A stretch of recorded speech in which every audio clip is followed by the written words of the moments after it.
Good afternoon, friends and comrades. It's a great honor to be welcoming you here to this very, very special event. So what we're doing this afternoon is, of course, remembering our dear friend, Frank van der Horst. Now, my name is Crane Sodine, and I'm managing these proceedings on behalf of the Remembering SACOS community. So, of course, we had a memorial for Frank, who passed away on the 7th or the 9th of July, some months ago. And I'd like to tell you why we're now doing this for a second time.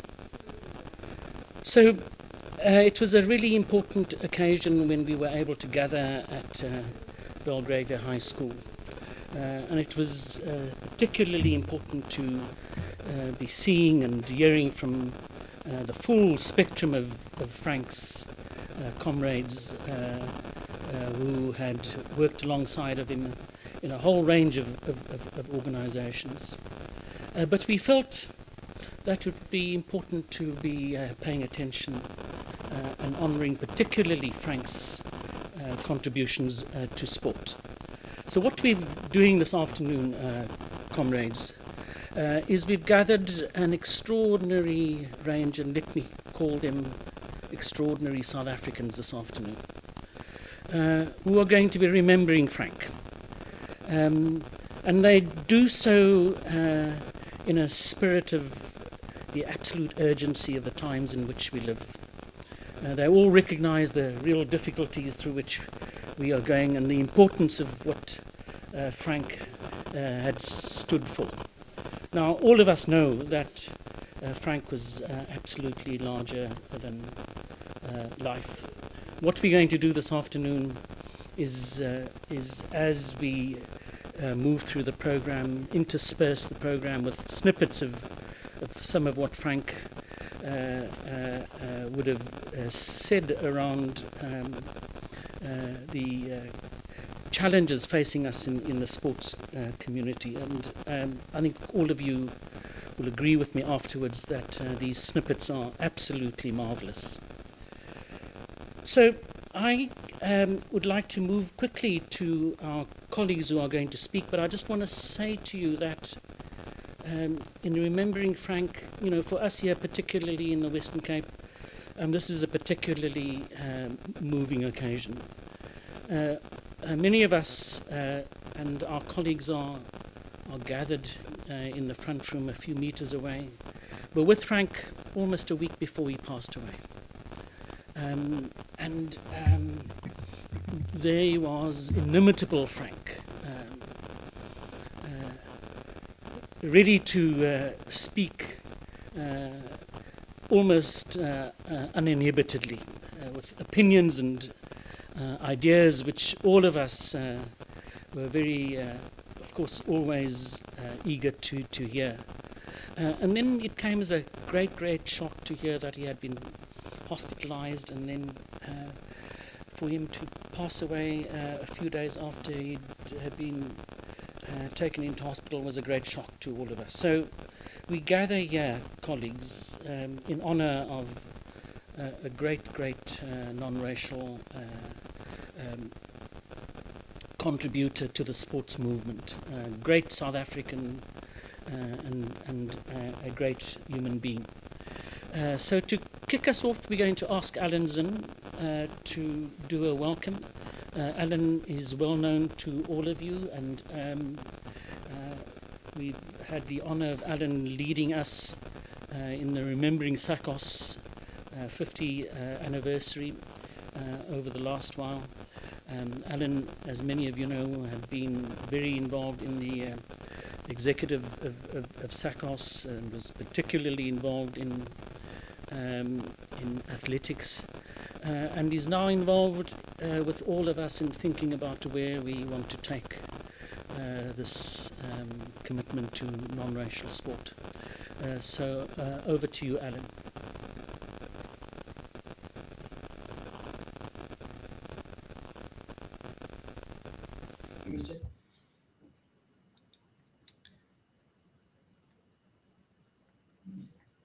Okay, am I live, Crane? Now you're off. Hey? Yes. You can hear me? Okay. Good afternoon, friends and comrades across the breadth of South Africa and abroad. I bring warm greetings from the National SACOS at 50 Committee.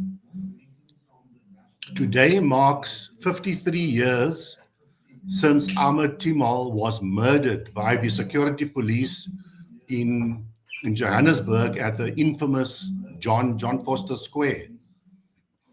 However, there has been no closure for family and comrades with justice denied.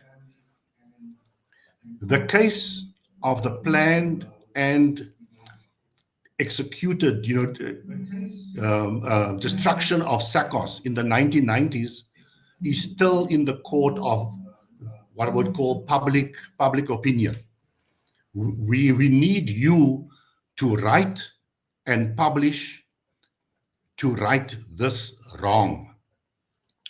I served on the then too masculine executive of SACOS with Frank for 4 years in the early 1980s as the publication secretary.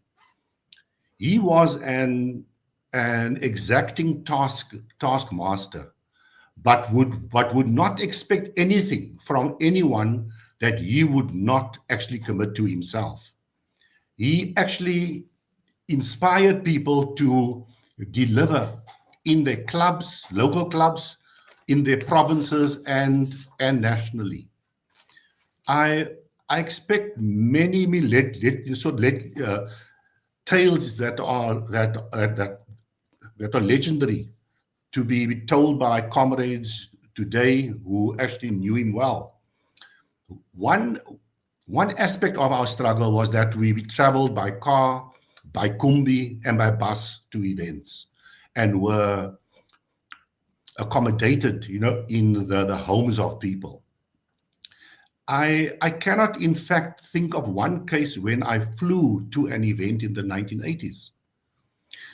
There are tales that abound of how a 15-seater manages to carry 16 delegates from Port Elizabeth to Kimberley to a SACOS meeting. Others about how extra petrol needed to be carried, and this is on board the vehicle during the time of restrictions of petrol, and many more. So I can hear Frank posing. So what is to be done in this present milieu, this context? In the many SACOS at 50 online meetings, it is clear that cadres with vast experience are busy at the moment mentoring and coaching the younger sort of generation. Administrators and coaches are prosecuting work in an entirely new environment. I want to say, please do continue to inspire those in the clubs and the schools. However, we also need to pressurize and to tighten the screws on this neo-liberal government to provide proper facilities and equipment, adequate resources to poor working class areas, including schools. I want to ask us to advance the sports, the cultural, the academic, and the economic boycott of Israel, as we in real time see the genocide unfolding, being actually, it's perpetrated in Gaza, in front of our eyes. I'm asking myself, How can it be that our soccer, our football fraternity, our national sport is so muted that a South African leader of the Confederation of African Football, CAF, and FIFA, a FIFA delegate, fails to expedite the expulsion of racist apartheid Israel. Let me not ask what our IOC delegates, Sam Ramsamy and Anand Singh, are doing. They seem to be content to hand over medals at the Paris Olympics. Frank would ask, what about principle over the position? Frank died with his boots on, and we will remember him fondly. Hamba Kachle, Comrade Frank, and I want to thank you all for listening. Thank you very much. Thank you very much, Alan. That was very moving. So, colleagues, we now move to dear Dallas Haynes. Dallas, as many of you know, was with Basil, whom we will have speaking to us a little later on, the Finance Secretary of the South African Council on Sport. And and she with Basil, they are the only remaining executive members of SACOS. So Dallas has an incredible pedigree in the non-racial sports movement. She was the General Secretary of the South African Softball Association, and she was the Minute Secretary of the Western Province Council on Sport. But it's important for all of you to know how much how much of her life, in the midst of quite difficult personal circumstances, at the present time is giving to holding up what the non-racial commitment is all about. So Dallas, real pleasure to have you here speak to us about your memories of Frank and your long association with Frank in the executive of SACOS. Over to you, Dallas. I got to know Frank from the Horst back in the 1980s when he was president of SACOS. At that time, I was the secretary of South African Softball Association and the delegate to all SACOS national and provincial meetings.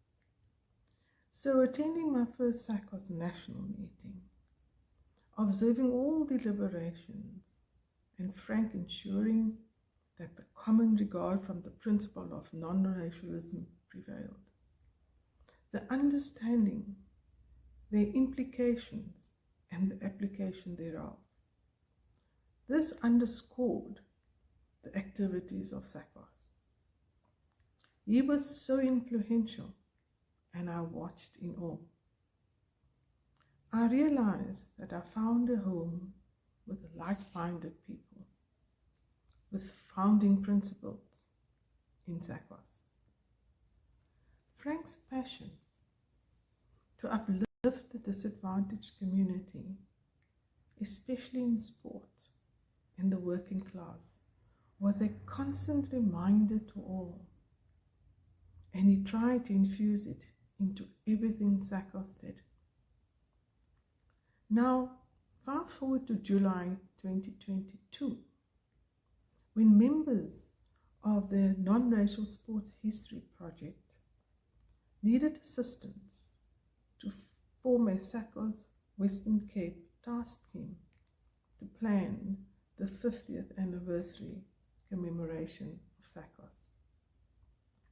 One of my first tasks was to contact Frank van der Horst and invite him to join us. Without any hesitation, Frank agreed, and he was ready to serve again. When he attended the first meeting with the group, he requested that the working committee also consider forming a commission with accountability to allow people to speak out, identify people that still support the SACCO's ideals, and determine whether these principled SACCO's persons would like to accept people that betrayed SACCO's. We didn't dismiss his idea, but had to stay focused and move forward on the idea of a commitment of people celebrating the 50th anniversary of SACCO's. Once again, we must acknowledge Frank's commitment to SACCO's. On the whole, a true SACCO's diehard. Frank was immensely proud to serve on the Western Cape Remembering SACCO's Committee. He did not let his age trip him up. He was only too happy to host us at 60 Chester Road, Warming Estate. When we attended events at other venues, we would make sure that Frank was fetched. Thanks to Mario Aronson, a member of our group. Otherwise, he would, at his advanced age, get into his car and drive to the venues. When we discussed the delegation to the SACCO's History Colloquium held in Johannesburg on the 28th, 29th of July last year, Frank insisted that he wanted to be part of this event and the SACCO's at 50 launch. He went ahead and booked his own flight. He wanted to attend, not only to participate and contribute, but to be amongst SACCO's people again. This meant the world to him. At our meetings, when we thought that the business of the meeting was done, he would insist to round off the discussion to make sure we had a good understanding of the milieu within which we were operating, that we didn't lose sight of the bigger global picture. He tried to make us understand the political economy of South Africa and the world. At the meetings, he would sit with summaries of financial news from alternative sources, indicating that capitalism was in crisis, that the world has been suffering a number of capital crises. He told us about the impending financial meltdown of world markets, the collapse of economies. Also, neoliberal globalization had globalized the crises in capitalism so that the whole world would be affected. He needed us to understand that the work of the SACCO's committees was vitally important because it was an attempt to influence the class position of people we came into contact with. Finally, the Remembering SACCO's Western Cape Committee was very, very proud and honored to have served with Frank. The way he executed his responsibilities, serving tirelessly with unwavering determination and credibility. He was an exemplary man and shared his life with SACCO's and stayed on the course until the end. We found it necessary on Friday the 22nd of September 23 to celebrate Frank's contribution to SACCO's and held a celebration and exhibition at the National Library in Cape Town. Looking back, it was a great event. The fact that he was present and could see how SACO's people appreciated him dearly. We will never forget his extraordinary support and wish to express our sincere gratitude and appreciation. I thank you.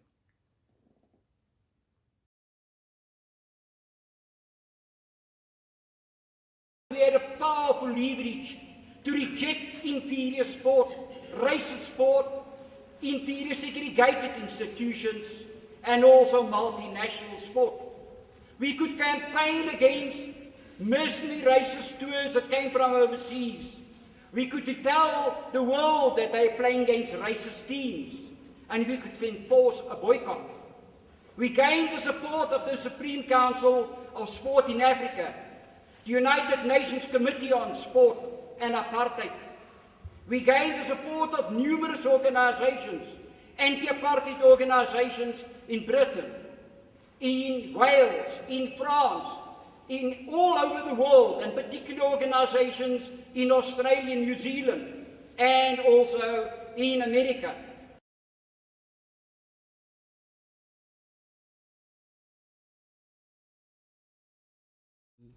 And thanks, Adrian, for running that clip from Frank.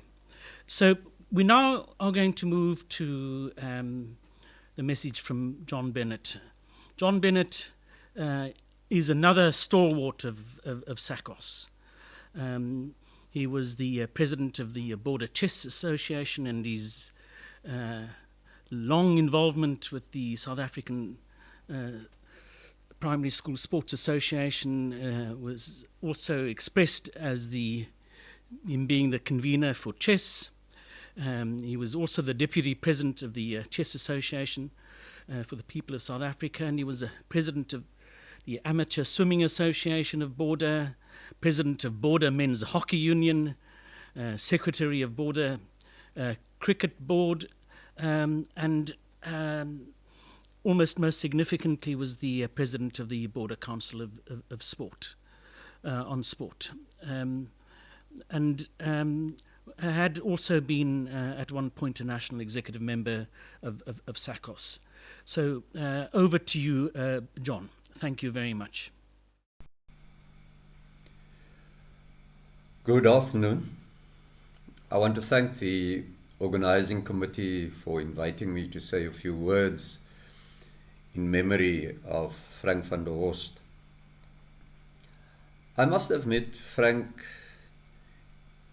in the early 70s, but I remember the first time was in 1975 at Diroma hockey tournament in East London. I was impressed with the way in which he delivered his speech, as if he had memorized it or he was talking off the cuff. I learned in later years that Frank had an excellent memory and could memorize long speeches and deliver them effortlessly. The next occasion I met Frank was in 1977 when Border hosted the Interprovincial Hockey Tournament. He and his executive colleagues, Cecil Blows and the President Kenny March, were all in the City Hall. And it was rare for us to be in the City Hall because at that time you had to have a permit for attending functions in the City Hall, in hotels, things that were not in your group area. Now, I don't think we had to apply for a permit. I'm not sure if a permit was nonetheless applied for on our behalf, but in any case, the hockey playing fraternity who had attended the function were there, and the Mayor, Joe Yazbek, was there. He had organized the welcome. As the main speaker, Frank got up to address the gathering on an issue that was quite current at that time. How do you bring about unity in sport? Frank had prepared himself to talk on this topic, and he delivered a paper which was titled Leveling the Playing Fields in Sport. In his delivery, he touched on a number of things he felt were preconditions for uniting sport in the country. And in true Sakos fashion, he placed sport in context. That in order to level the playing fields, many other things, societal issues, had to be addressed. A few points he made was one, nutrition. Black parents were poor, and many of them couldn't afford to feed their children nutritious food, a well-balanced diet, which would make them strong and enable them to participate in sport.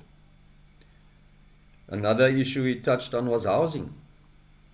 That in order to develop properly, you not only had to eat well, but you had to live in a safe environment. Many black parents did not have suitable housing.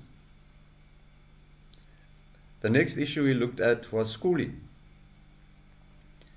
That many schools in black areas were under-resourced, did not have libraries, for instance, no laboratories, and if they had sports facilities, they were of a very poor quality.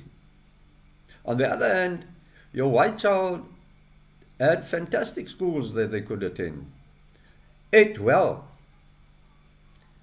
lived in clean suburbs, in good houses. And he felt that generally, in order to level the playing fields, black communities had to be served much better than they were being served at that time. The mayor then got up to do the official welcome, and you could see he was quite agitated. And by the name, he was Joe Yazbek, the mayor of East London in 1977. And he said, you know, I'm only the mayor here. You can't expect me to respond to your demands. There's nothing I can do about it. But Frank had made his point that things needed to change in society before you could expect to unite the different ethnic groups in one sporting organization. The next occasion I met Frank, I actually visited him in Walmer Estate, and he had told me he had a library of Sakos material, so I went to go and have a look at this. And he asked me, you know, why I was interested. I said, well, I was writing an article on Sakos, and maybe it could even develop into a little book or something. And he says, you know, I also thought about this, but I know I'm not a good writer. I was thinking more along the lines of getting somebody of international repute. And he mentioned a few names and ended up with, say, someone like Corin Sandworth from Wits. And I, of course, agreed with him. And I got the message that perhaps I was not the one to write the book on Sakos. The next time I met Frank was in Johannesburg at the Remembering Sakos conference. It was a 2-day conference that they hosted.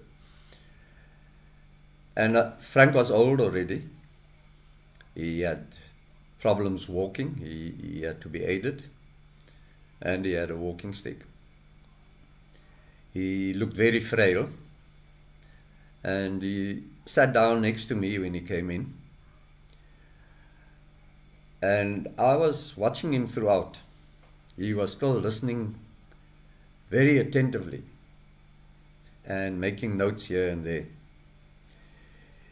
At one point, he rose up to make a contribution. And as was his wont, he first put it into international context. He spoke about what was happening in the world and the way in which the right wing was taking over. Then he spoke about the South African context. And when he sat down, he said, he warned the meeting. You can't just take things at face value. You have to look at the context at the time.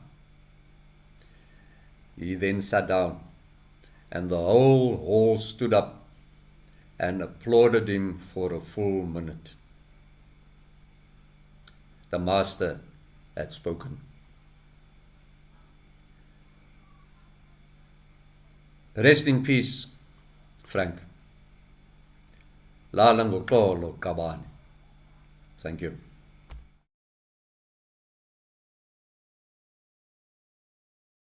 I think we can accept right in the beginning that the era we're living in now, the context is totally different to the era of Sakos. In fact, I think it's very interesting in the first talk this morning that we had the illustration that we're living in a global crisis, the meltdown, is going to have dramatic impacts. There's illustration that people in America are losing their homes, their pensions, their retirement funds, they have no future. That is going to come to us too. Don't imagine that we are sitting here immune. Don't for a moment think that we're going to go unscathed. It's going to go right through the entire globe, from Russia right to Australia, South Africa, and Latin America and back. We're going to feel the backlash. Thanks very much to John for remembering that very vivid intervention by Frank at that last meeting. Thank you very much, John. So we move on to now, comrades, another very important South African. His name is Bugsy Singh. And Bugsy is a retired professor of surgery from UKZN. But this story is not who Bugsy, and the whole story of who Bugsy is.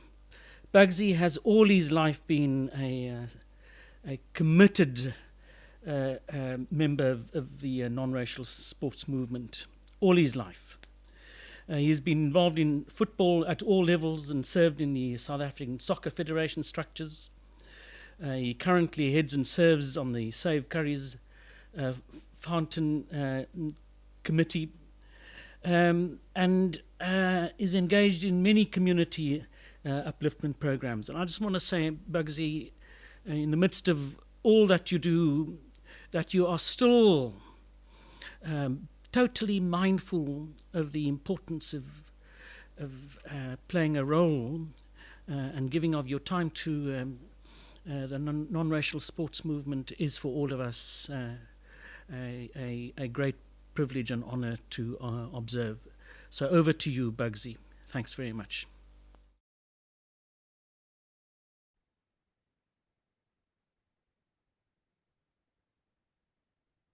I'm grateful to the organizers of this meeting to afford me the opportunity to reflect on the times and contribution of Comrade Frank van der Horst, a remarkable man who made stellar contributions to society, a patriot and a comrade extraordinary. We acknowledge that each generation had struggles that our heroes have challenged, and that the success of each era must be consolidated in readiness for newer obstacles. For the oppressor is never complacent, and the struggle is perpetual.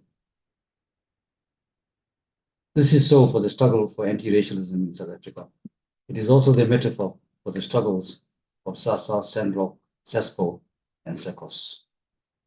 That we can see further today, it is because we stand on the shoulders of giants of the likes of Rangasamy, Pillai, Brutus, Lachman, Porchain, Singh, and of course, to this pantheon of luminaries, we add Frank van der Horst.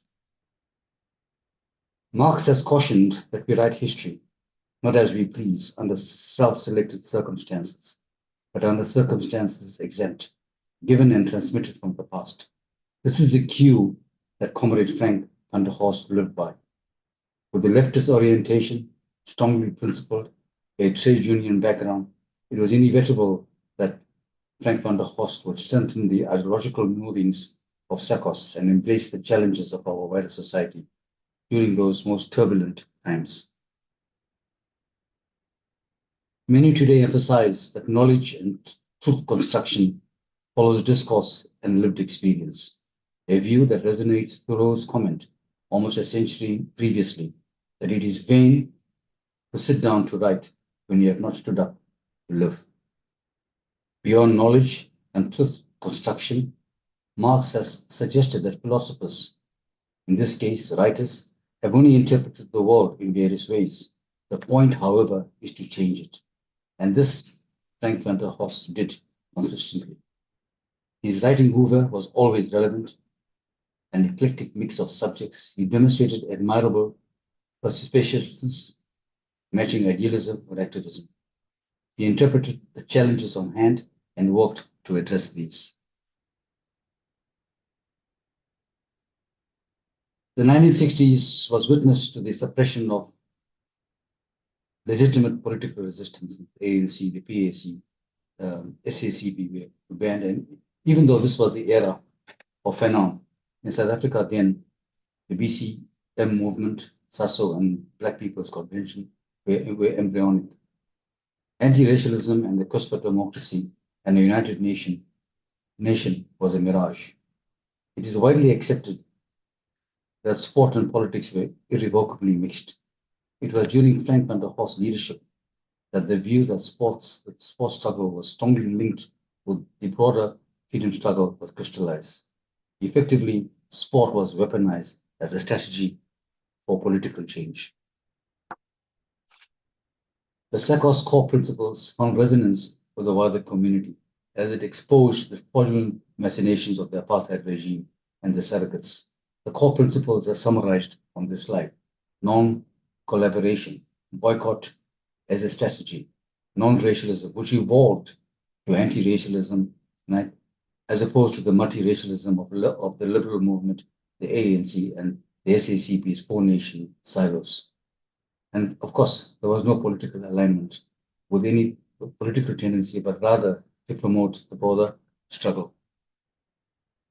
At the SACOS 1985 BGM, Frank van der Horst crystallized the position of SACOS in the wider political struggle. He bemoaned the state's concerted attacks on non-racial sport. Recently, he advocated common cause with workers and students, trade unions, and civic protests and school demonstrations that sought democratic rights. He emphasized that struggles be led by the working class, free from the liberal ruling class or conservative black middle class influences, advocating a single combined struggle against state-sponsored anti-democratic and anti-human machinations. The bottom line he held was that we are one people engaged in a national liberatory struggle to build a new democratic nation for South Africa, Azania. During his leadership, the push for anti-racism was noticeable. The opposite of racism isn't non-racism, redistribution of resources and social reconstruction. And this was the trajectory of the SACOS movement under Comrade Frank's leadership. In the era of Model C schooling, the concept of anti-racism has much currency. For implicit in anti-racism is equity, which recognizes that each person has different circumstances and allocates the exact resources and opportunities needed to reach an equal outcome. This is diametrically opposed to what many have described as unadulterated liberal cant. Whilst there was heroic resistance to the violent repression, at the same time, another war was being waged. It was the war of ideology and propaganda, as demonstrated by sports washing, the bribing of international sportspersons and agencies to defy the sports blockade and international isolation. There were also, as Frank consistently made reference to, in-house challenges presented locally and by those abroad. The struggle, he would say, was never going to be a straight line. There was duplicity, there were Trojan horses, and there were Judases aplenty. Many were handsomely rewarded for their dodgy affiliations and betrayals, and some continue to benefit thus. Thus we see on the coattails of the UDF talking horses as evinced by a cabal from Natal. That was expressed the unhappiness at the SACOS leadership and went on to motivate that SACOS should seek affiliation with the UDF movement. This resonates King's comment. King's comment that history is long and a tragic story of the fact that privileged groups seldom give up their privileges voluntarily. This slide summarizes the pressures on SACOS, particularly during Frank van der Horst's leadership, to pursue and negotiate the settlement. The challenges faced by SACOS intensified immensely during Frank's leadership, who trenchantly affirmed the commitment to principled unity and to eradicate the historical legacies of apartheid. Beyond the harassment of SACOS, the instruction to align with the Mass Democratic Movement, ANC, and to drop the double standard resolution.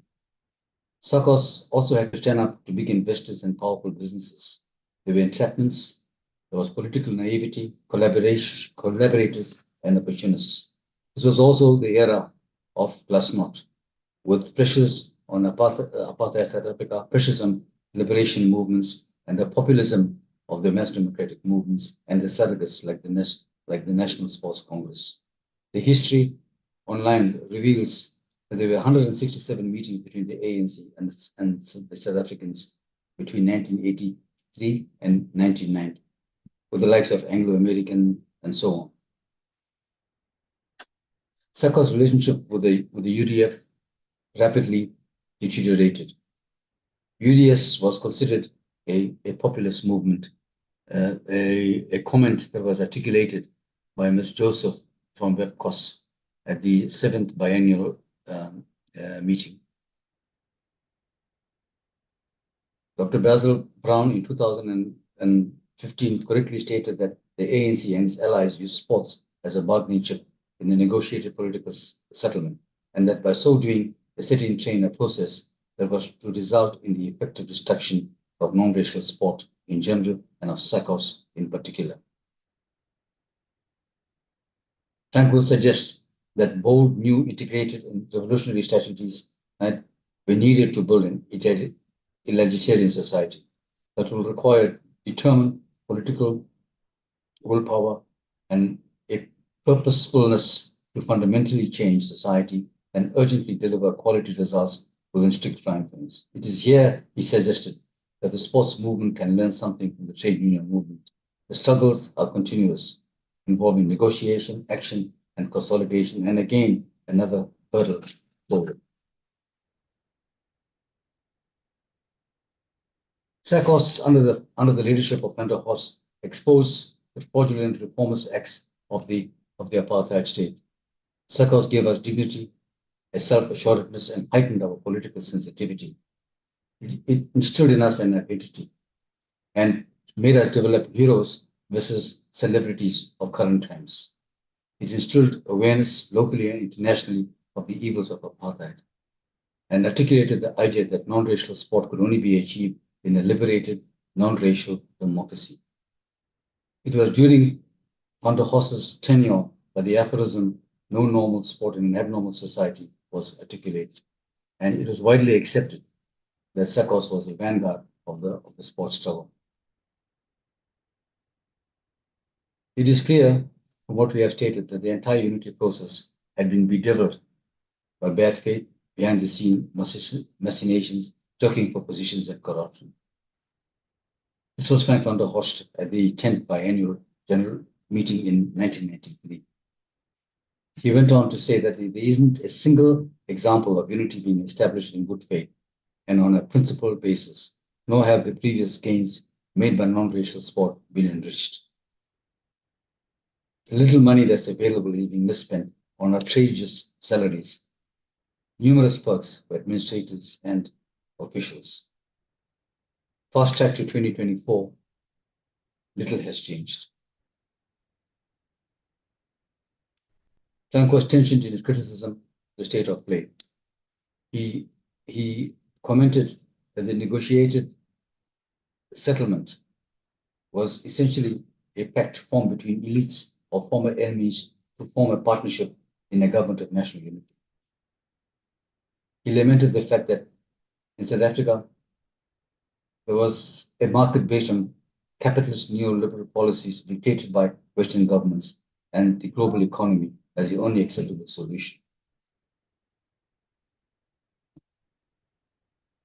He went on to suggest that South Africa's so-called political miracle was purchased at the price of ensuring the survival of one of the world's most unequal capitalist systems. He lamented that the historic compromise between the ANC and the apartheid nationalist government placed the economic power in the hands of the corporate white elite, who co-opted a small group of black elite economic empowerment groups to act as a buffer between itself and a sea of black poverty. Prescient words, prescient words.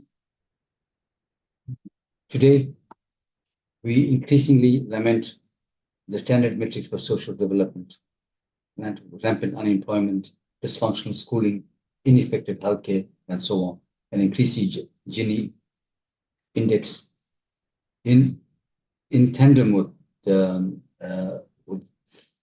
various challenges that we face. Discriminatory legislations may have been removed, but the legacies of apartheid fester, and white monopoly has been sanitized.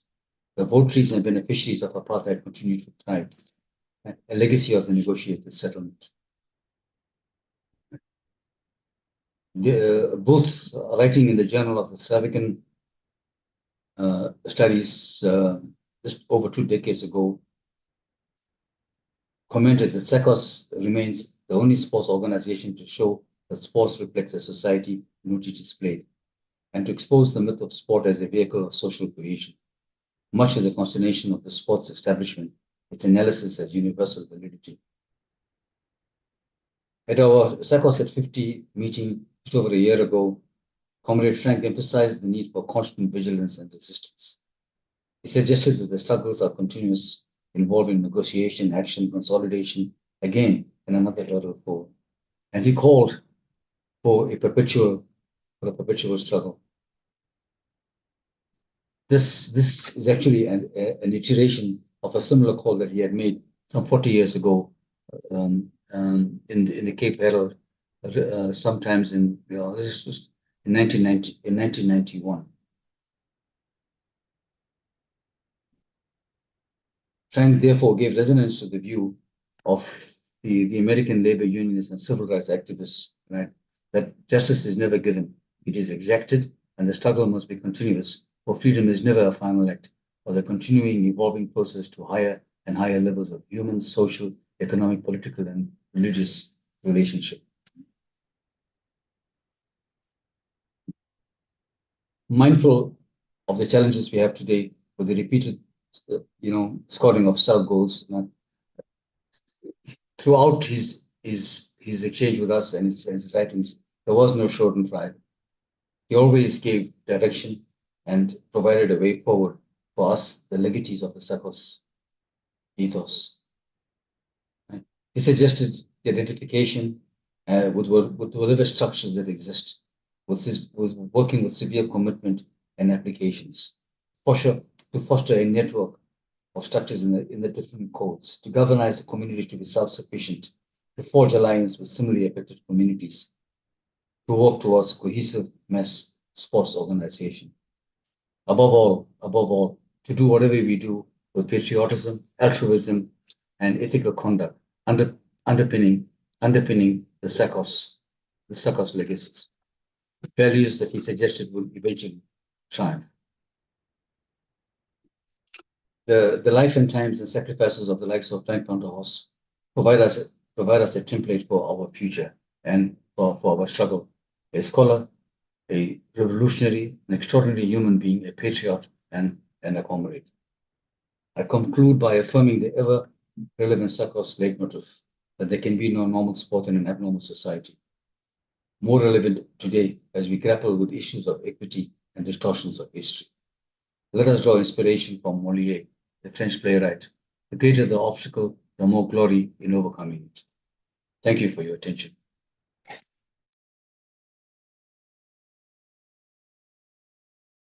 1994, when the new government took over, everybody was very, very excited. Gosh, they went over the moon. We got a black government. They're going to do things right. Everybody believed that. Oh, eureka, we've struck gold. Now, a community say, oh, we haven't got sewerage, we haven't got water, we haven't got houses, the roads are bad, we haven't got jobs, the clinics are not properly, not enough doctors. Our sport is discriminated. There is a huge gap between rich and poor. We don't get proper opportunities. They're not even advancing our players. They're not training them. They're not selecting them. And all the grievances come out. And the administrators give themselves 7.5 million bonus handshakes while the organization that technically bankrupt at the time. Till the FIFA gave a huge injection to make it in the black again. All those problems are coming up. But if the economic downturn comes, just watch it. There'll be a major shift. And the struggle people who are identifying the problem and saying, yes, we are in injury time. Watch for the economic downturn, and injury time will become very, very dramatic. It will become a new test, a new battleground, a new struggle, a new arena for social change.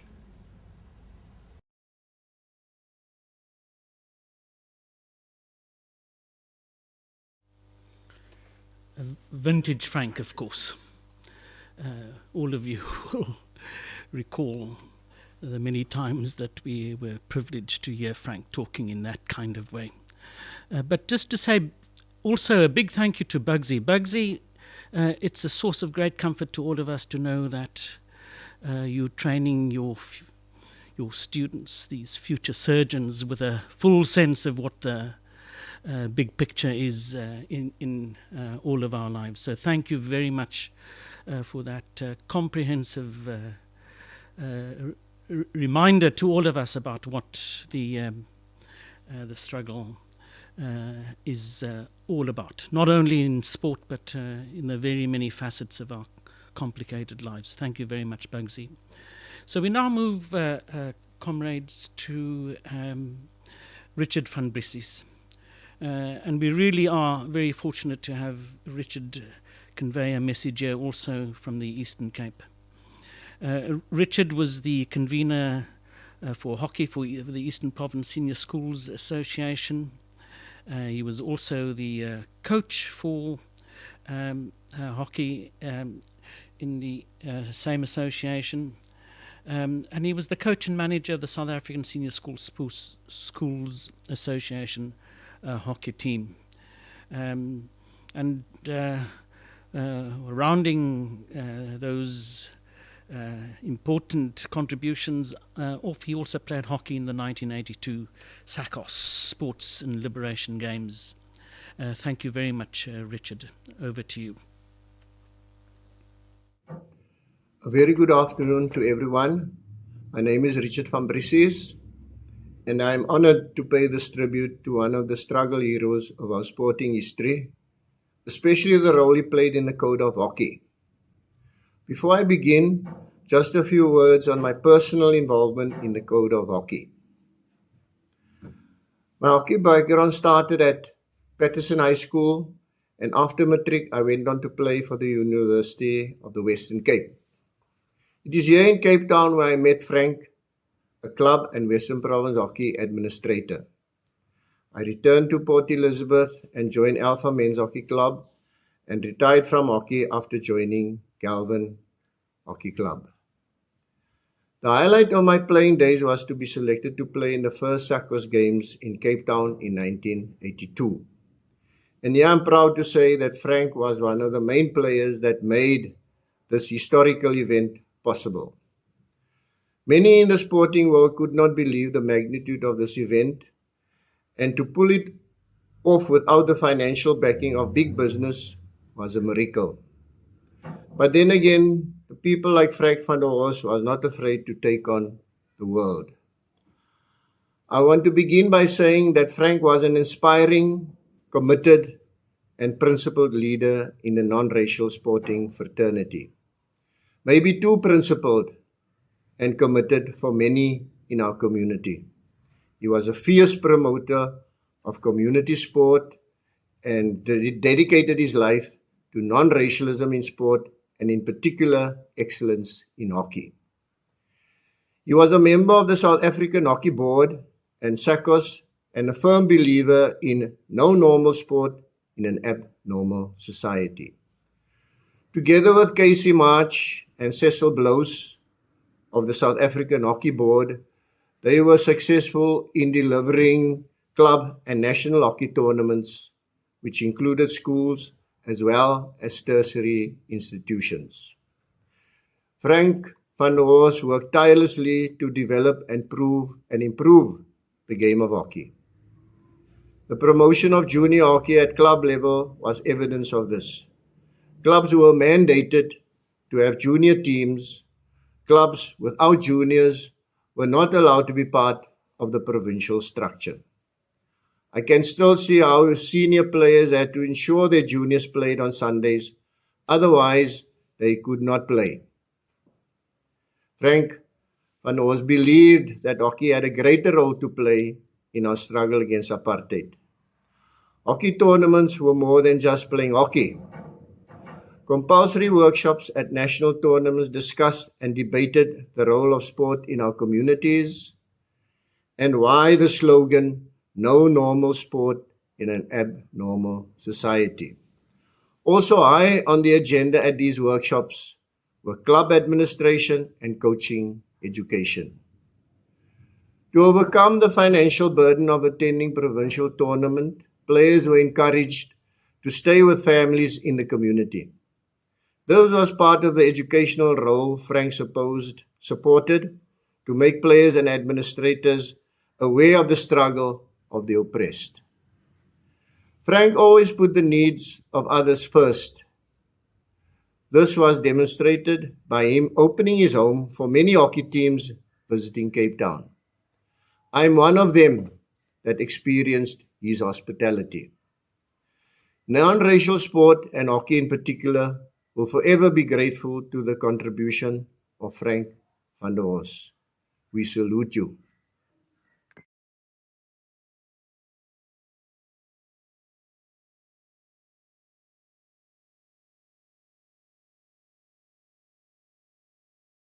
Uh, 30 years ago today,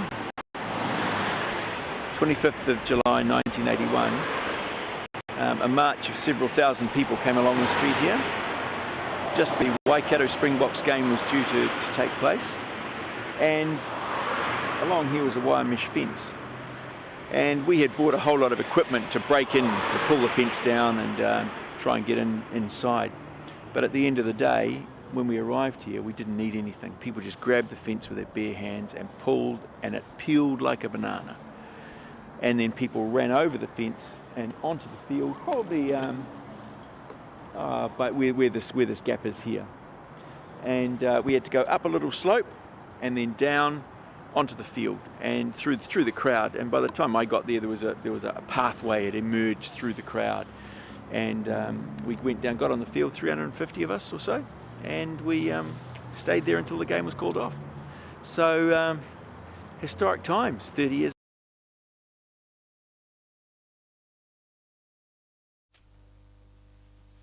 All right, so we have a little bit of a problem. Rosalie Manning was supposed to come on now, but our connection with her is broken. Oh, she's back. Rosalie's back. Thank you very much. But let me just first of all say a big thank you to Richard Fbres for recalling those important memories of his experience of Frank. Thank you very much, Richard. So we're now going to have Rosalie, colleagues, and Rosalie's our colleague and comrade from Gauteng. Rosalie plays an absolutely incredible role in so many facets of South African life that I am reading your biography, Rosalie. I'm absolutely in awe of what you do.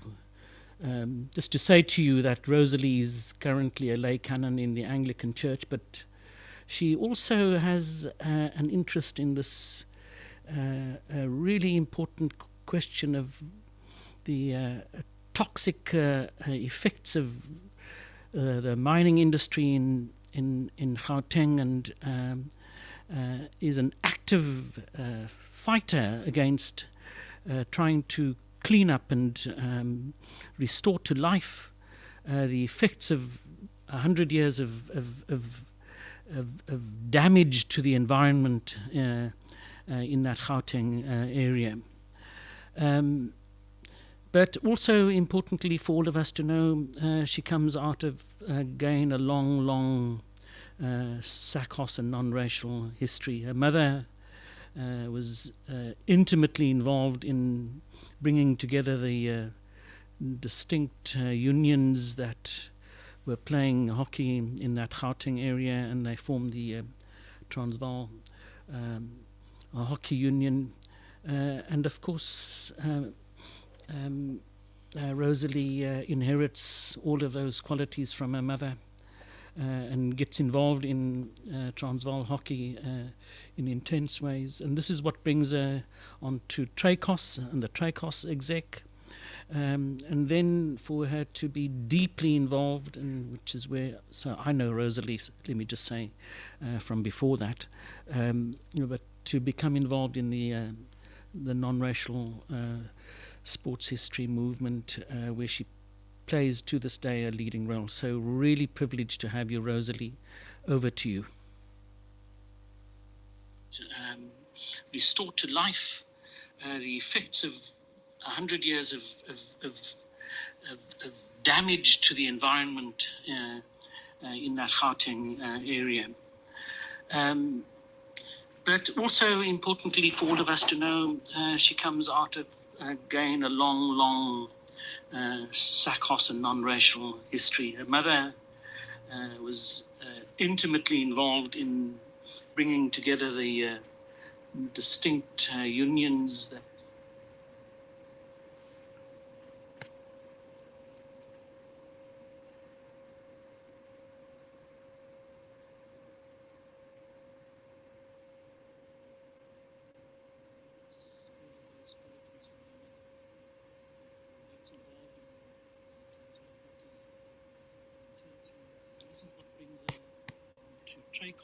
Good afternoon. Apparently I'm live.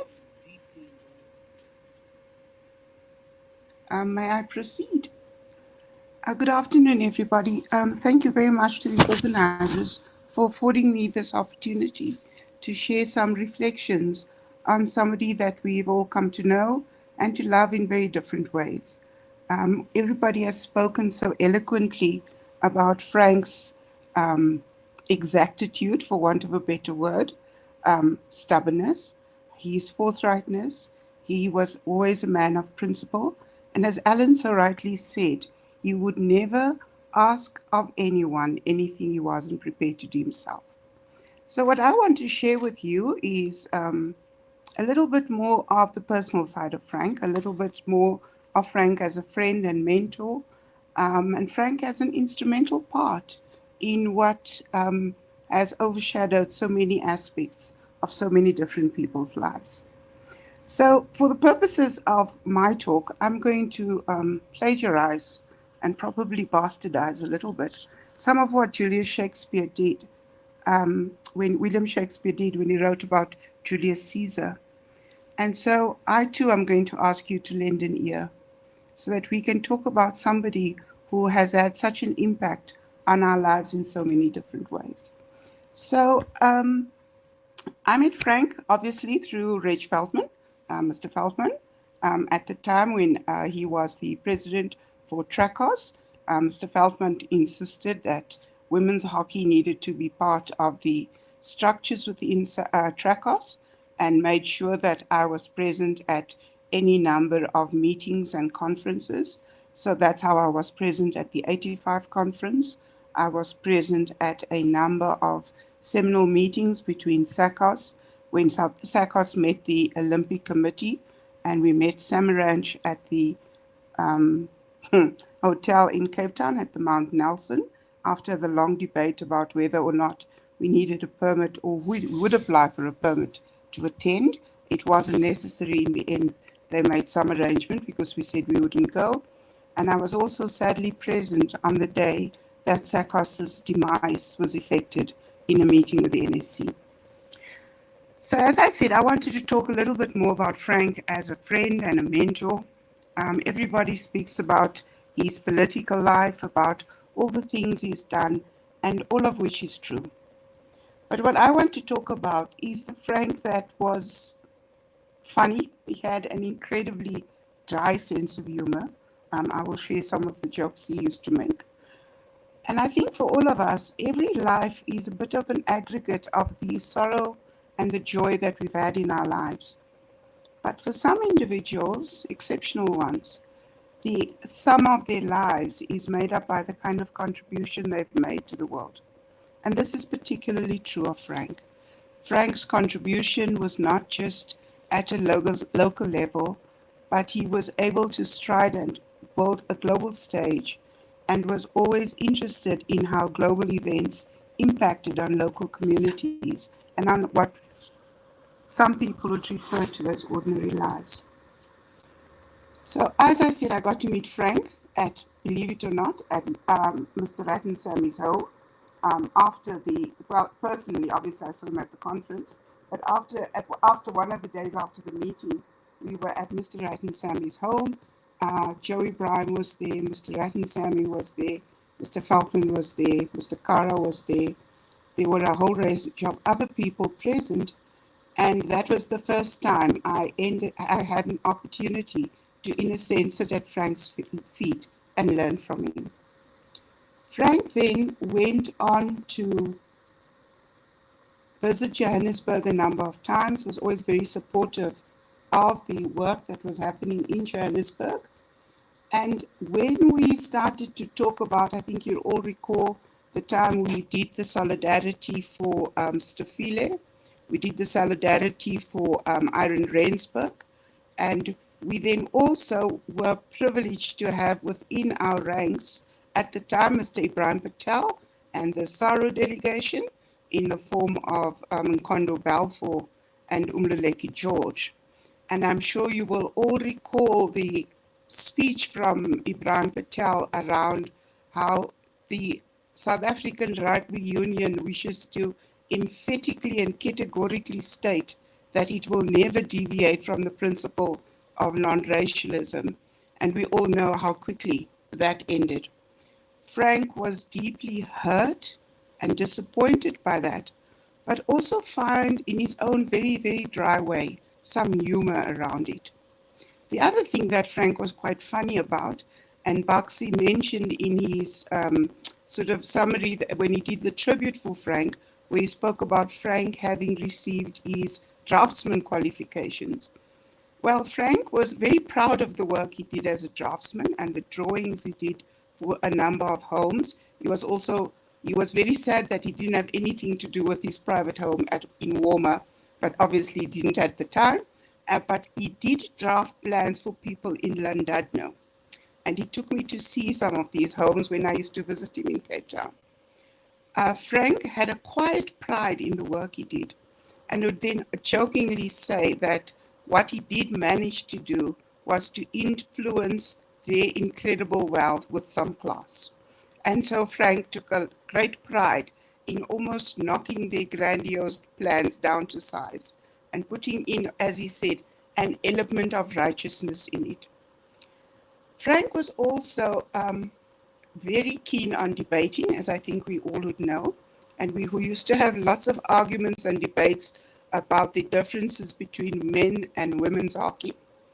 He always thought men's hockey was better, but he was wrong, as we all know. He used to complain that we didn't quite get the rules of the game, and that what we were doing was almost bringing it down to what he used to call into a kindergarten sport. I said to him, we did nothing of the sort. History, of course, proved that we were right. Women's hockey was much better.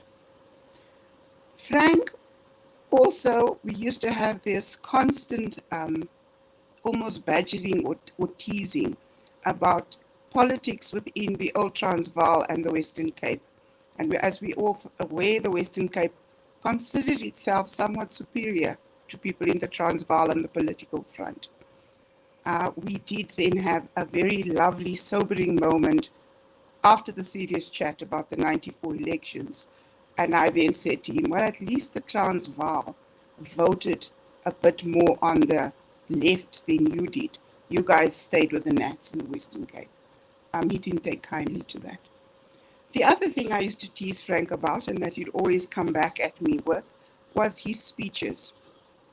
He'd often ask, after he delivered a speech somewhere and we'd been present or commented on, he would say, do you think it was too long or that people lost, they got bored? I said, well, as long as you're not longer than Fidel Castro, you're fine. His oratory, of course, carried him through a lot of that. Frank, of course, did not participate in any of the elections, as we all know. He said no to a lot of the accolades that people wanted to attach to him, and he was quite vociferous in his refusal of those awards. But I think when we talk about people and we remember them, it's also important that we remember them warts and all. Frank was very much a man of his time. And yes, he could burn water. He was not able to cook. I hope he got better later on. But many a meal ended up in toast because he just wasn't able to cook. And I know when he had teams over, he managed to get somebody to actually provide some cooking for him. He was very astute, though, on his analysis of gender-based violence and patriarchy, and saw it very much as a result and a construct of capitalism and one of its almost inherent qualities. And that is why when he did come at the issue of racism and feminism, capitalism was always the frame he used to look at it. We also used to talk about, we'd had very different tastes in music. Frank loved some jazz and some classical. I obviously wanted some much younger stuff, but he was willing to learn and engage. And even in mentoring and teaching, Frank was never one to see himself as superior to anyone else. His teaching was always that of an equal to another equal. And so young as I was, he spent a lot of time educating, informing, but never belittling or making me feel less. And then in a world that is pretty much a world of I and me and my and now, Frank taught us all that the importance of having principle as part of our navigation through life, and it's the principle with an L-E, not an A-L. And so for many people, he continued to inspire us to do that. Frank's legacy of servanthood, of selfless leadership, of being a volunteer, being willing to lend his energy and intelligence to any cause, is the story of legend. The Non-Racial Sports History Project in Johannesburg is very much, while it is Johannesburg-based and Gauteng-based, is very much a result of the kind of energy and enthusiasm that Frank brought to all of us and how he influenced all our lives, that gave us the impetus to pick up that particular mantle.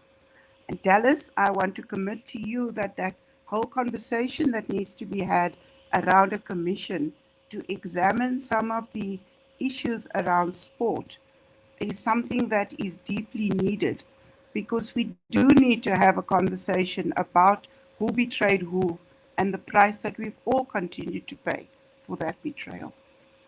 So we need to work smarter at getting our message across. We need to remain steadfast in our human values. Frank, in his splendid humanity, had a strong aversion for greed, against greed, corruption, any kind of narcissism or selfishness. He was a man of his time, but also a man of the future. And in a sense, for the sports and liberation struggle, he has become the man of all seasons for all of us. Rest well, Frank.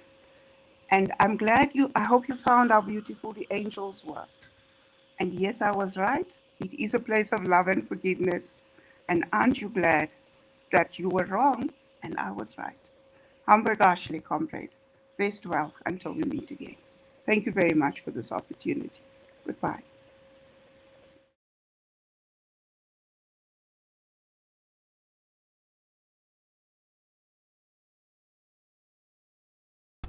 And Albert Jordan took those ideas and went to Western Province Cricket Board meeting. And Hasanawa was speaking and said that we're living in a strange country. And Albert Jordan said, it's an abnormal society. He said, yes, abnormal society. And then he added on, we can't have a normal sport in an abnormal society, and that's where the phrase was coined. So it grew from John Richards to Albert Jordan to Hasanawa and popularized.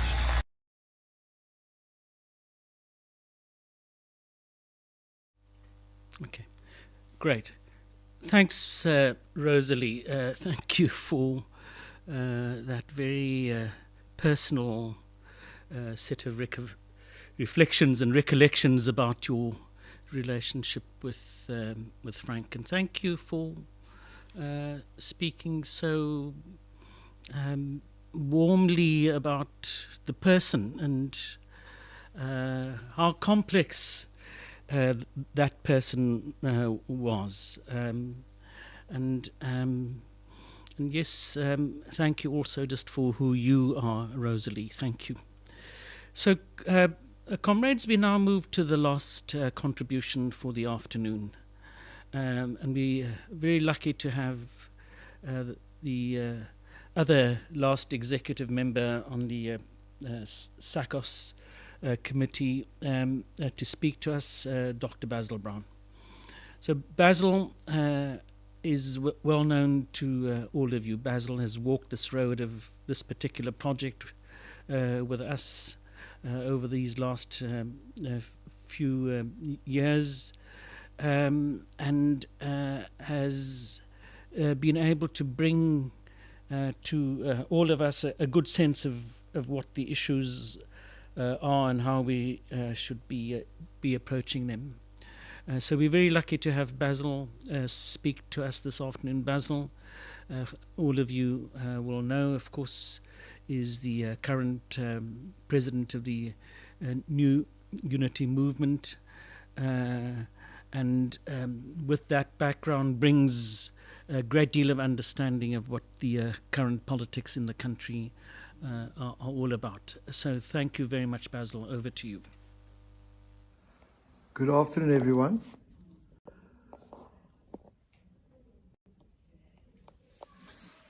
Speaking in my capacity as the last General Secretary of SACOS, I am pleased to be part of this commemoration of the life and work of Comrade Frank van der Horst. Now, I got first encountered Frank as a student at UCT in 1967, when he was known as a firebrand political activist. Our paths crossed again after 1982, when he was the president of SACOS and I was involved with the Eastern Province Council on Sport. Over the years, I've come to admire and respect him for the role that he played not only in the sports movement, but also in the political movement. And it is this latter aspect of his life that I would like to focus on today. For whilst he was perhaps best known for the important role he played in the non-racial sports movement under the banner of SACOS, he played an equally important role in the political struggle. I need to emphasize the fact that Frank was first and foremost a revolutionary committed to overthrowing the system of neoliberal capitalism imperialism.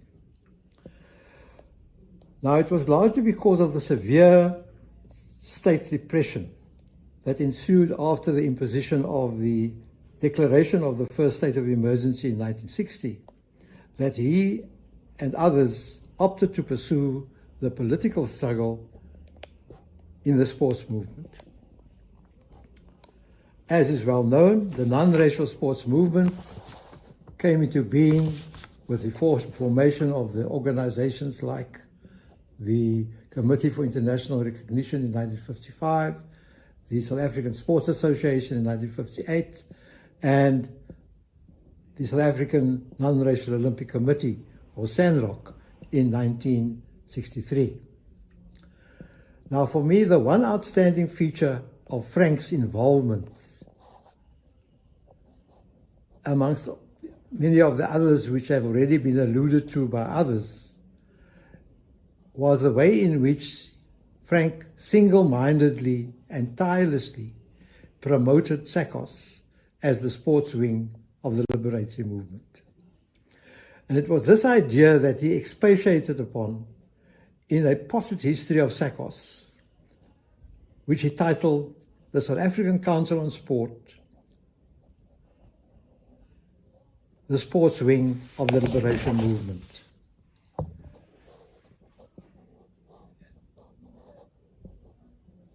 He dedicated this history, which he prepared for the Sport and Liberation Conference held in East London in 2005, to, as he says, to the millions of non-racial sports persons throughout South Africa for their courage, determination and sacrifice in the struggle for total freedom in sport and society. Close quotes. Now, in this account, he explains how the formation of SACOS in 1973 took place at the time of rising opposition to apartheid, and he lays emphasis on the many socio-political activities that SACOS participated in as part of the broad liberatory movement. One of the many significant statements he made in this history was, to quote him verbatim, "The strict application of the double standards policy against voluntary sports and political collaborators with the apartheid rulers for mercenary gain, and the no normal sport in an abnormal society battle cry clearly identified SACOS as the sports wing of the liberatory movement." In this account, he also explained why and how the landmark Sport and Liberation Conference in 1983 came to be set up. As he says, the SACOS president received an internationally circulated notice to attend and deliver a paper on 27 August 1983 at an international congress for rugby media in Cape Town that would be hosted by Danny Craven's racist South African Rugby Board. This notice came from Dr. Danny Craven, who once publicly declared that a black rugby player will only wear a Springbok green and gold jersey over his dead body. The SACOS executive rejected the arrogant summons with its master and slave mentality. He goes on to say, SACOS decided instead to organize a broad-based conference of nationwide representatives from all non-racial liberatory, sports bodies, trade unions, community, educational, resistance, student and youth organizations to establish the role of SACOS in sport and liberation. Now, for those who might be interested in this history, it can be accessed at the Non-Racial Sports History Project's archives at Wits University. So, what was Frank's political vision and mission?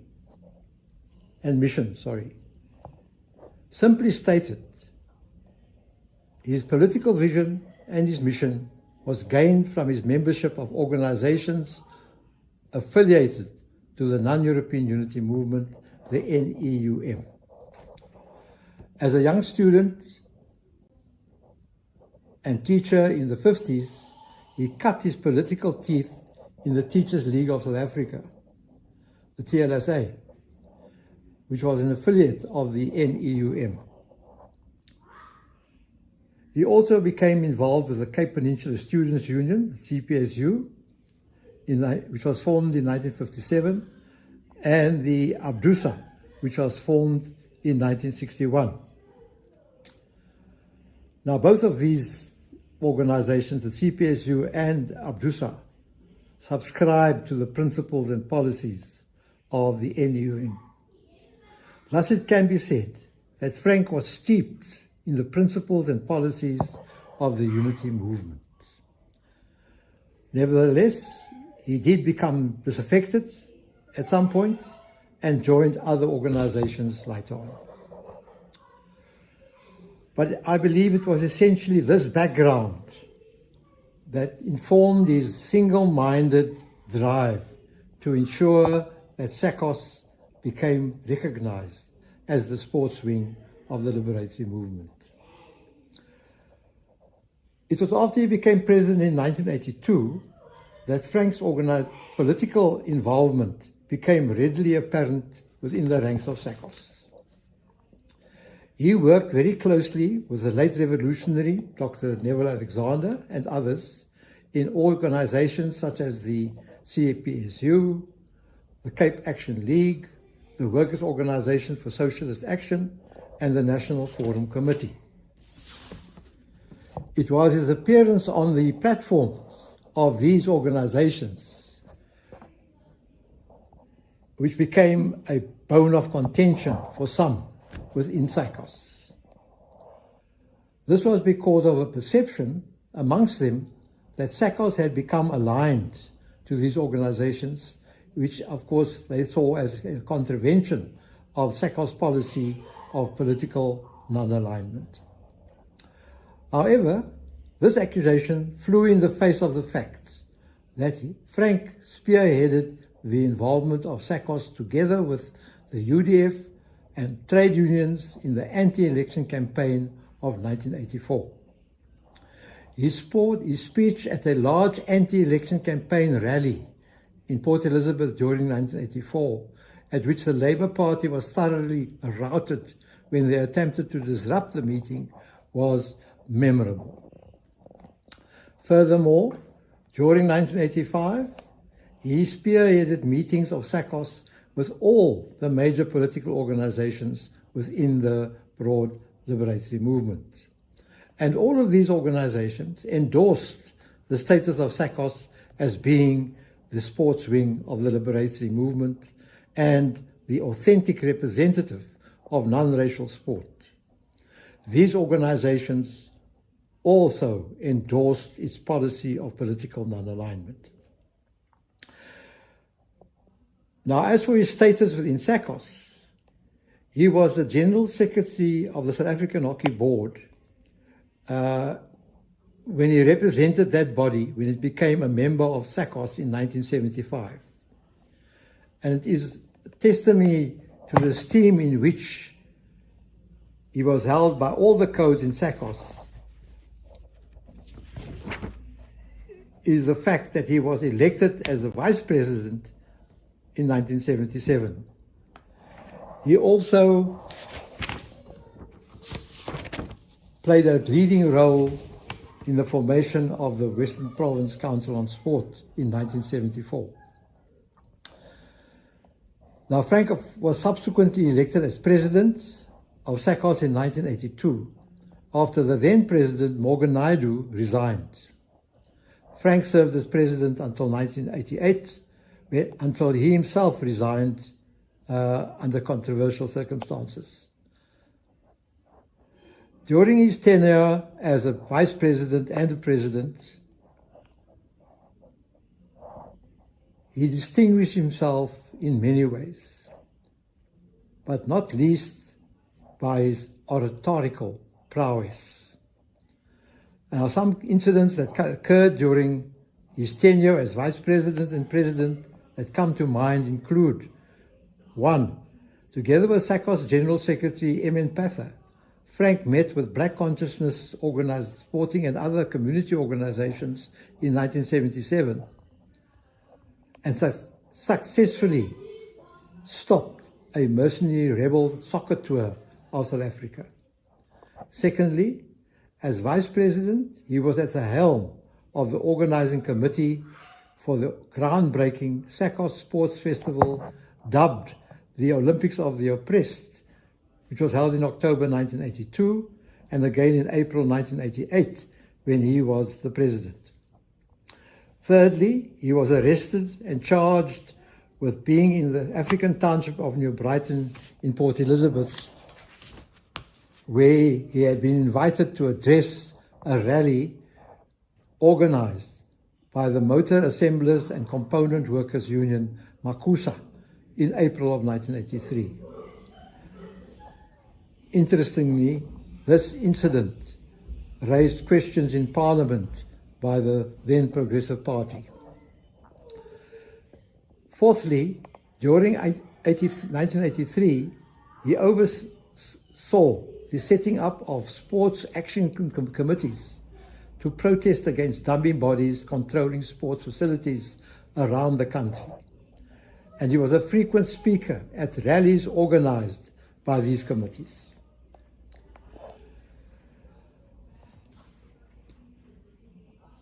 Despite the de facto demise of SACOS in 1997, the 6 national officials decided not to dissolve the organization, but to keep its name alive with the hope of bringing into being a restructured form of the organization.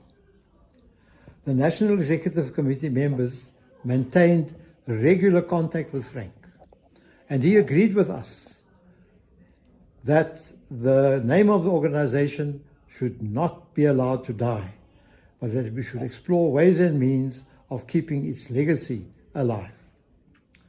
This resulted in the convening of a consultative meeting in Cape Town on the 5th of June 2005 in order to get some consensus on the way forward for SACOS. The outcome of that meeting was decisions taken to continue seeking ways and means to preserve the legacy of SACOS and to participate in the Sport and Liberation Conference organized by the director of the National Heritage and Cultural Studies Center at Fort Hare University and the Department of Sports. The meeting also decided to undertake the collection and storage of SACOS archival material. Now, in pursuance of that decision, Frank participated in the successful Sport and Liberation Conference held in East London in 2005. The success of this conference spurred us on to continue the work of preserving the legacy of SACOS. The successful outcome of this conference proved inspirational, and this was aided also by the formation of SACOS legends groups around the country. And Frank was regularly called upon to address some of these groups. After the demise of SACOS and of the political organizations of which he had been a member, Frank's commitment to political activism continued unabated. Just one example of many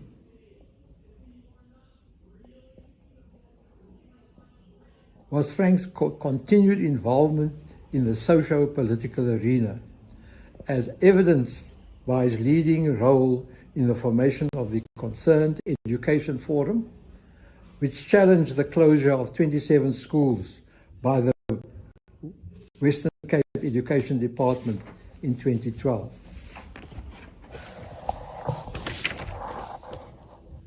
Another example of his activism was his analyzing of social political developments. An example of this was the publication of a document titled The Grave Crisis of Capitalism in South Africa, which he circulated widely in 2013. Now, this document is a pretty detailed account of all the ills that and the challenges that has been wrought by the capitalist system in this country. And he concludes this account as follows, quote, South Africa is locked in a series of interlinking global and local capitalist crises. Capitalism will stumble from one crisis to another, dragging society down to barbarism. Only the independently organized working class and the poor can radically change society and the economy in a principled, programmatic way to control and utilize the country's wealth on an equal social basis for the benefit of all the people and the entire country. This is part of an international struggle of workers against similar capitalist exploitation. Close quote. He also regularly engaged with members of organizations on the left on the need for the building of a united front. During 2022, Frank became an enthusiastic supporter of the formation of the Remember SACOS Committee, under whose auspices this commemoration is taking place. And Frank, despite his frailty, fully supported and participated in the very successful community big walks around the country, as well as a colloquium to commemorate the 50th anniversary of the founding of SACOS. In conclusion,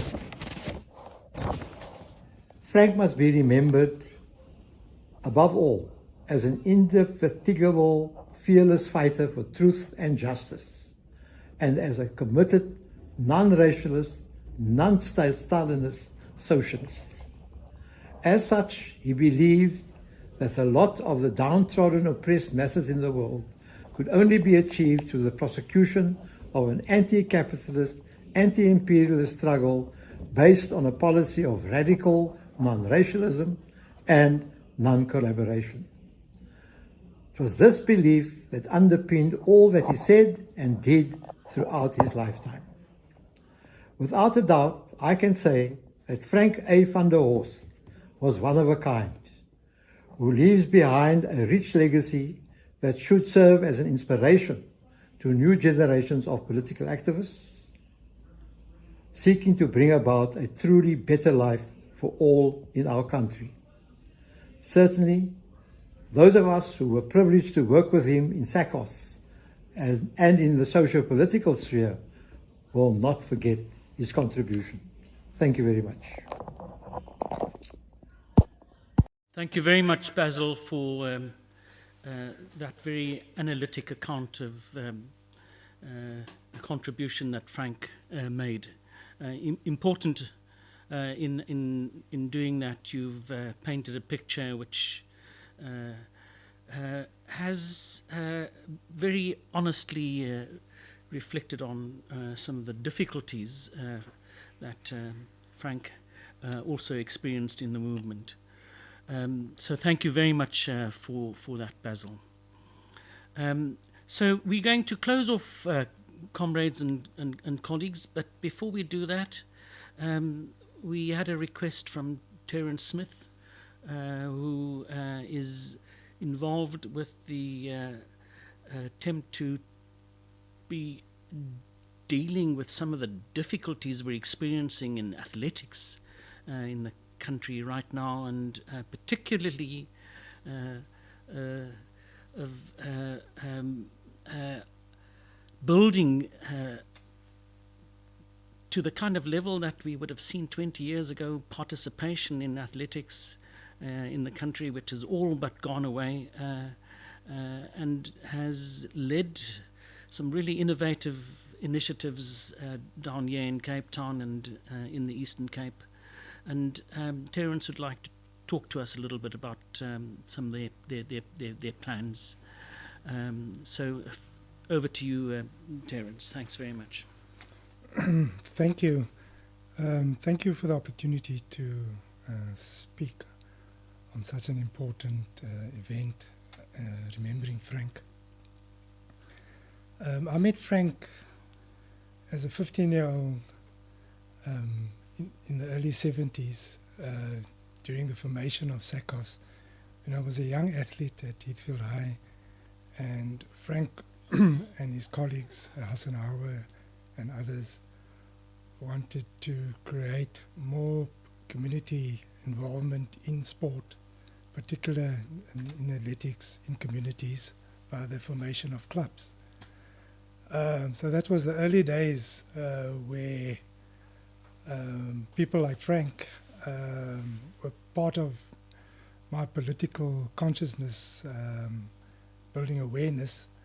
And we then met very recently again in 2016, when we were awarded recognition for our contribution to sport and SACOS in the 70s and 80s.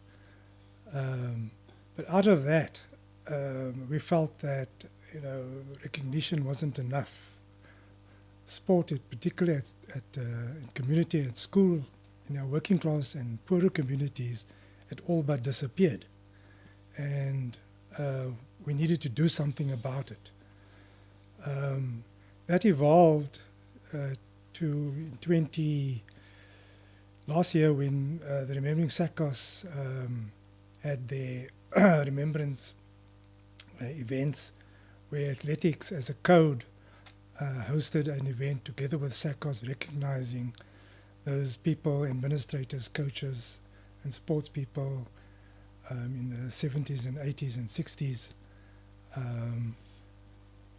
And again, for us, that wasn't enough. What do we do about the current problems? So out of that arose a number of workshops where Frank attended, and out of that we developed a strategy of how we need to tackle this problem of non-existence of sport. Athletics being the foundation of all sporting codes was where we decided to focus our efforts, because of because of the particular interests in athletics. We then developed these programs, which I'm going to talk a little bit about, if you allow me the time. But I just want to mention one of the programs was to actually record the oral history, or the history of that times in the 60s, late 60s, 70s and 80s, when sport thrived in our communities, and many sportsmen rose to the highest level of performance. Although they couldn't participate internationally at the time, the performance was of international standard. And that's all missing now. So to record that memory and the level of organization that happened in those times, we went about interviewing administrators, sport administrators, coaches of that era, including Frank. So 3 weeks before his death, we had a long interview with Frank at his home, and I participated in that interview, and it was absolutely fascinating. We learned so much more about Frank than what we'd got to know about him. And at some point, those footage is being edited and will be displayed at some point. But the purpose of me speaking today was to tell you a little bit about our programs and to appeal for those with interest and the energy to get involved with us. So I represent an organization called Athletics for Community Transformation. And our main focus is to get excitement of athletics back into schools, get into us, get back to basics, get the basics right, provide for nurturing, mentoring and development of potential athletes at foundation stages, at pre-primary, primary and high school, build capacity in coaching, management, sport management, administration and officiating at schools and within communities. In so doing, create a career pathway beyond high school for high-performance athletes from our community schools and clubs. And we're about to start an academy where we identify potential athletes from the community and then put them through a program. But in order to create conditions for our athletes and sports people to reach the highest levels on the world sporting stages. So we're starting at school, and we need to start at school, full stadiums like we used to in the 70s and 80s with spectators, get our communities involved, get our parents involved. Let's give the youth an alternative to unhealthy pursuits. Get youth involved in sport, get parents involved in support. Let's develop their full potential, whether it's athletics, academic, or leadership. Sport gives youth self-confidence, endurance, resilience, ambition, and self-confidence. So how can you help? Well, firstly, we are raising funds in order to pursue our programs. So we'd appreciate you attending fundraising events, which I will speak to a little bit soon. Volunteer your time, your sport knowledge, your logistic support like transport, equipment, facilities, expertise. In the 70s and 80s, during the heydays of SACOS, we used very little, we needed very little finance because the community supported us with their time, with their resources, and we showed that you could do a little, you could do a lot for a little. So but participate in our programs, our history project, our Legends Foundation, research and data collection. We do have a collaboration with universities at the moment in that respect. Assist with our programs in trying to rectify facilities and access to facilities for our community sports people. Support our academy, support our initiative in building capacity at schools, and support our programs in community capacity building. I just want to talk a little bit about some of the events that we plan in the near future. We're having a fundraising initiative on Sunday, 3rd of November, this coming Sunday at the West End. It's afternoon of music and reflection, and you can buy your tickets on WebTicket. We will provide you with the details. on the website, on the SACOS website and other websites.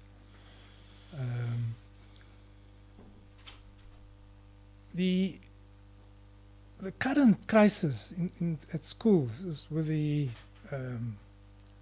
retrenchments of 2,407 teachers in the Western Cape is a crisis of enormous impact that will have a negative impact on the lives of our kids and the ability of our kids to get a quality basic education, including sport, for many years to come. And we can't just sit back and accept it. So together with an organization called Special Action Committee Education, a number of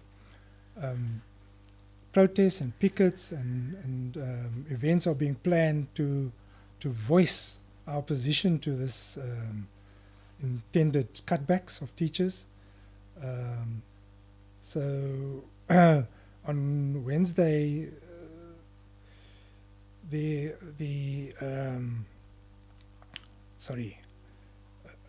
having a picket against the reduction of teachers on Thursday, the 31st of October, at Parkwood Bridge, encouraging people to join and support us in our various attempts to and lobbying to address this issue at the highest level.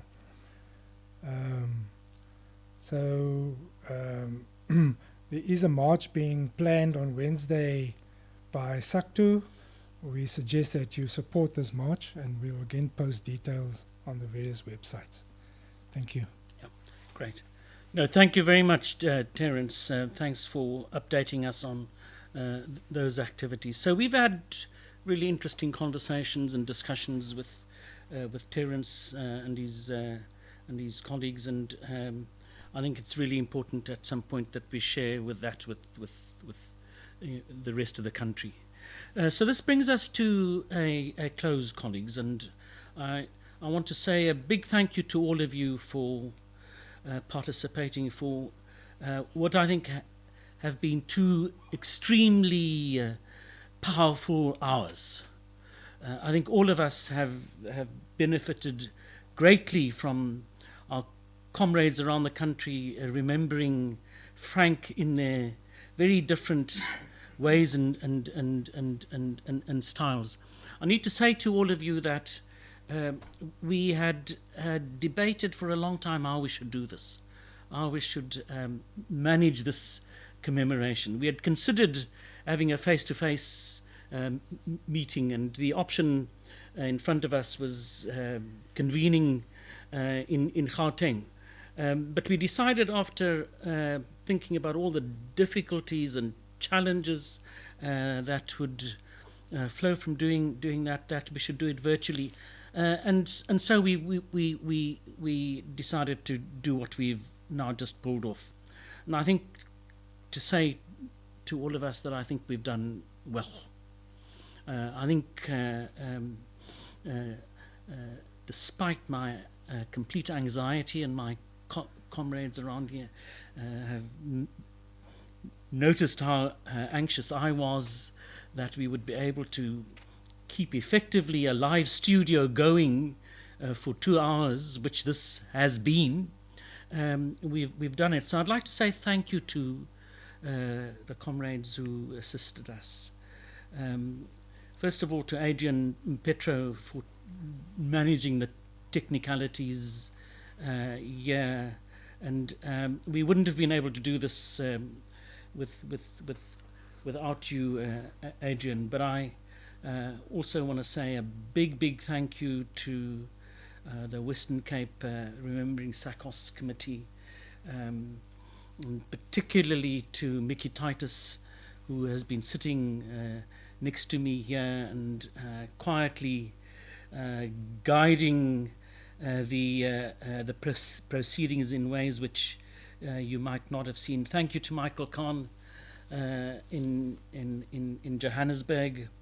A big thank you to Mark Fredericks for those really great clips, Mark.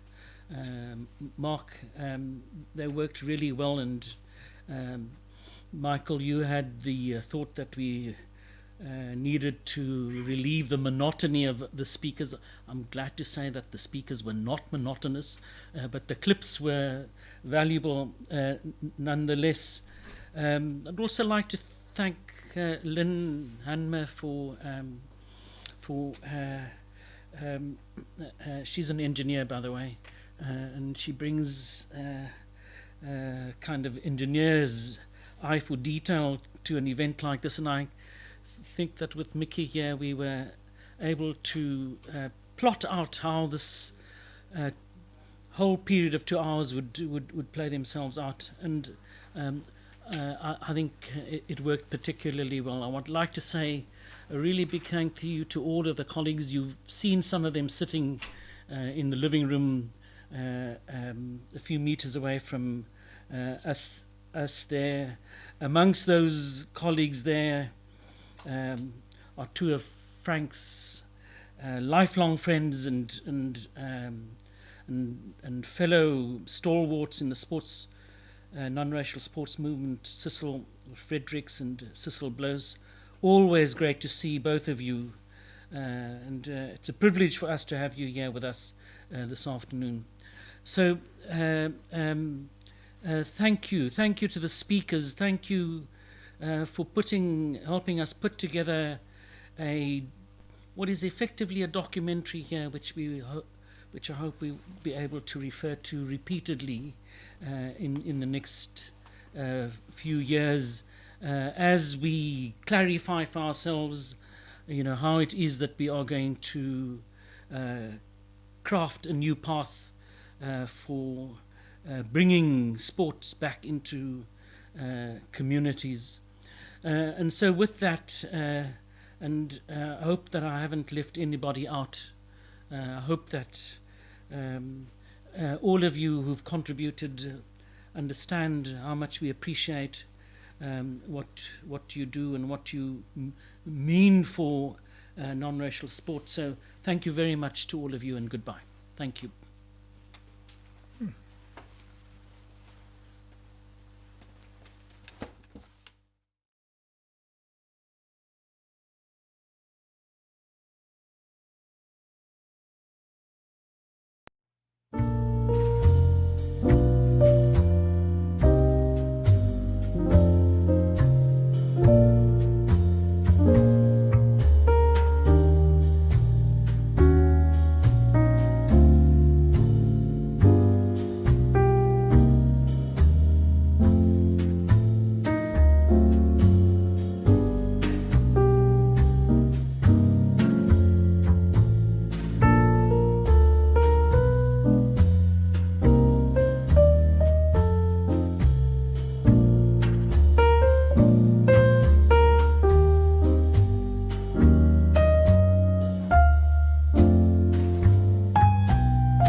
you.